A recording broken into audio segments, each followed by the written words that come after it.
Hello મિત્રો, રાધે રાધે, જય શ્રી કૃષ્ણ. કેમ છો બધા? આજે આપણે જાણીશું દશામાના ચમત્કાર વિશે. જે દશામાં એની કૃપાથી મળદા પણ બેઠા થાય છે, રોગીના રોગ દૂર થાય છે, દારિદ્રને રાજવૈભવ મળે છે. વડોદરાના શેઠ સૂરજમલનો એકનો એક દીકરો રોહન મરણ પથારીએ પડ્યો હતો. તેની પત્ની પોતાના પુત્રની હાલત જોઈને ખૂબ જ દુઃખી થઈ ગઈ હતી. તેની આંખોમાંથી આંસુ પણ સુકાઈ ગયા હતા.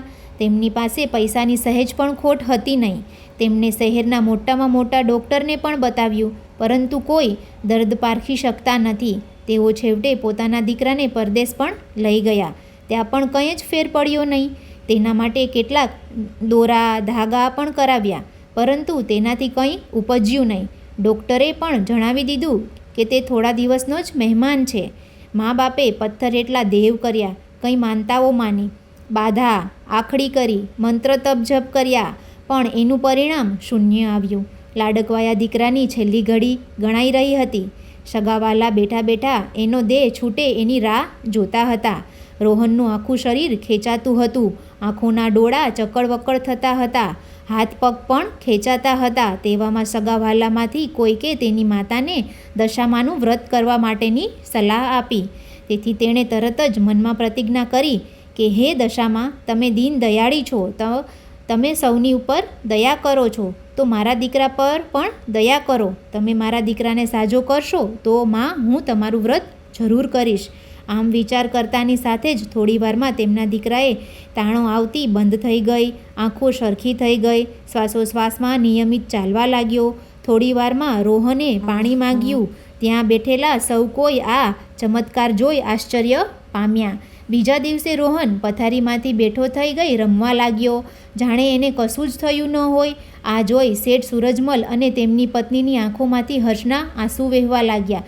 દિવાસાનો દિવસ આવતા સૂરજમલની પત્નીએ શ્રદ્ધાપૂર્વક દશામાનું વ્રત શરૂ કર્યું.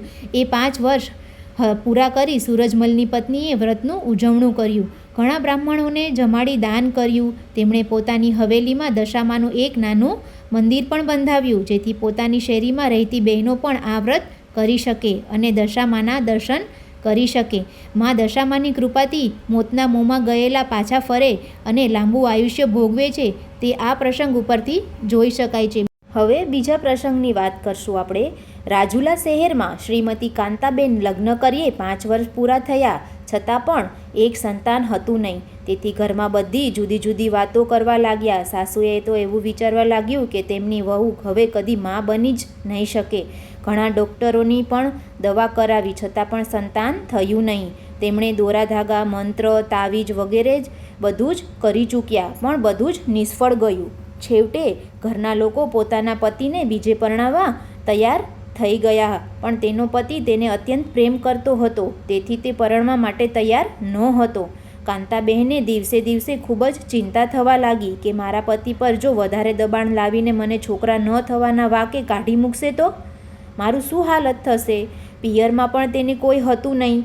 મા બાપ તો સ્વર્ગ સિધાવી ગયા હતા અને ભાઈ ભાભી પણ ક્યાં સુધી તેને સાચવશે? એ એક સવાલ થયો. બીજી બાજુ સાસુ તેને વાત વાતમાં વાંઝણીનું મેણું મારતી હતી, તેથી તેને હૈયા પર અંગારો ચાપતો હતો. તેવા સમય કાંતાબહેનની એક સખી તેને બહાર ગામથી મળવા આવી ને તેને પોતાની સખીને આવી હાલત જોઈ ખૂબ જ દુઃખી બની ગઈ. તેણે પોતાની સખીને દશામાનું વ્રત કરવાની સલાહ આપી. તેણે કહ્યું કે મા દશામાં તો સર્વની કામના પૂર્ણ કરનાર છે, તે વાંઝિયાને ઘેર પણ ખોળો ખૂંદનાર જરૂર દેશે.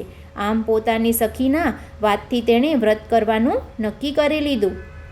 દિવાસાના દિવસે તેણે શ્રદ્ધાપૂર્વક દશાફળનો દોરો લઈ વ્રત શરૂ કરી દીધું અને નકોરડા ઉપવાસ કર્યા. તેને ખૂબ જ શ્રદ્ધા હતી કે દશામાં મારી ઈચ્છા જરૂર પૂરી કરશે. થોડા સમયની વાત્યા બાદ તેને સારા દિવસો રહ્યા. તે ભારે પગે થઈ. દશામાં આવા ચમત્કારથી ઘરના સર્વે તો ડઘાઈ ગયા. ઘરમાં પણ તેનું માન વધી ગયું. જે સાસુ વાંઝિયાનું મેળું મારતી હતી તે તેની સગીમાં જેવું હેત વર્ષાવવા લાગી. તેનો પતિ પણ ઘેલો ઘેલો થઈ ગયો. બરાબર 9 મહિના પછી તેણે દૂધ જેવા તેજસ્વી દીકરાને જન્મ આપ્યો.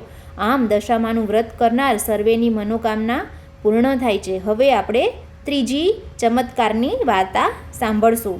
વલસાડમાં શીલાબેન તિથલ રોડના સોસાયટીમાં ભાડે રહેતા હતા. તેમના પતિની આવક ખૂબ જ ઓછી હોવાથી તે લોકોના કપડાં સીવવાનું કામ કરતા હતા. તેમને 2 દીકરા હતા. તે બંને દેખાવડા અને ભણવામાં ખૂબ જ હોશિયાર હતા. શીલાબેનને દશામાના વ્રતનો મહિમા જાણ્યો એટલે તેમણે આ વ્રત દશામાં દોરો લીધો અને વ્રત શરૂ કર્યું. વ્રતના પહેલા જ વર્ષે દશામાની કૃપા થઈ.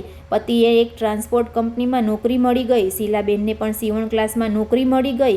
તેમના એક દીકરાએ કેમિકલ એન્જિનિયરિંગમાં પ્રવેશ મળ્યો અને બીજાને ડોક્ટરી અભ્યાસક્રમમાં 5 વર્ષ પૂરા કર્યા. શીલાબેનને વ્રતને ખૂબ જ સારી રીતે ઉજવ્યું. આગળ જતાં શીલાબેનનો મોટો દીકરો એન્જિનિયર થઈને એક કારખાનામાં સારા પગારની નોકરીમાં જોડાયો, જ્યારે બીજો ડૉક્ટર થઈ ગયો. શીલાબેન જે મકાનમાં ભાડે રહેતા હતા તે મકાન પણ તેમણે પોતે ખરીદી લીધું. આમ દશામાની કૃપા થતાં તેમની દશા ફરી અને કુટુંબમાં ખૂબ જ સુખ સમૃદ્ધિ વધી. 5 હાડમાં લુસણાર ગામના છગનલાલ નામે એક દરજી રહેતા હતા. એની પત્નીનું નામ રેવાબહેન હતું. તે અત્યંત ધાર્મિક વૃત્તિના હતા, પરંતુ તેમના પતિ છગનલાલ ખૂબ જ નાસ્તિક હતા. રેવાબેન કોઈ વ્રત કે ઉપવાસ કરે તો એની મજાક કરે અને ધતિંગ કહીને હસી કાઢે. રેવાબેન આ ગમતું નહીં, પણ કંઈ પણ બોલ્યા વગર પોતાનું કામ જ કર્યા રહેતા હતા. છગનલાલ સુખી માણસ હતો, તેથી આવક સારી હતી. સંતાનના 2 પુત્ર હતા. એકવાર દિવાસાના દિવસે દશાફળનો દોરો લેવાય રેવાબેન દશામાનું વ્રત શરૂ કર્યું. તે દિવસે છગનલાલને રેવાબેનની મસ્કરી કરી અને દશામા વિશે ગમે તેમ બોલ્યા. રેવાબેન તેમને દેવીની મસ્કરી ન કરવાની સલાહ આપી, પણ આપીને કહ્યું કે એ રીઝે તો ન્યાલ કરી દે ને કોપે તો પાયમાલ કરે. ભલે મને પાયમાલ કરે, છગનલાલે ગર્વથી કહ્યું. બીજે દિવસે જઈ છગનલાલ સીવવા બેઠા ત્યાં તો તેમના બંને પગે લકવા થયો હોય એવા થઈ ગયા. ન હાલે કે ન ચાલે. તરત જ ડૉક્ટરને બોલાવીને દવા ઇન્જેક્શન લીધા, પણ કંઈ ફેર પડ્યો નહીં.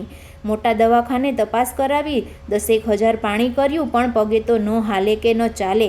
આખરે રેવાબેને પતિની વિનંતી કરતાં કહ્યું, તમે તમારા પર દશામાનો કોપ ઉતર્યો છે, માટે એમની માફી માંગો. છગનલાલે ડૂબતો માણસ તણખલાને આશરો લે એમ દશામાના નામનો દીવો કરી સાચા અંતરથી માફી માંગી અને રેવાબેને પણ હાથ જોડી પ્રણામ કર્યા. પછી આંસુભરી આંખે પતિ પર દયા કરવા પ્રાર્થના કરી. સવારે જ ચમત્કાર થયો. છગનલાલ પહેલાં જ જેવો પગ હતા તેવા થઈ ગયા. આમ દશામાની કૃપા થતાં છગનલાલનો લકવો મટી ગયો. બોલો દશામાની જય. જો તમારી સાથે પણ કાંઈ આવા ચમત્કાર થયા હોય તો મને કમેન્ટ કરી જરૂરથી જણાવજો અને મારી ચેનલને સબસ્ક્રાઈબ કરજો, શેર કરજો અને કમેન્ટ કરજો. જય દશામા.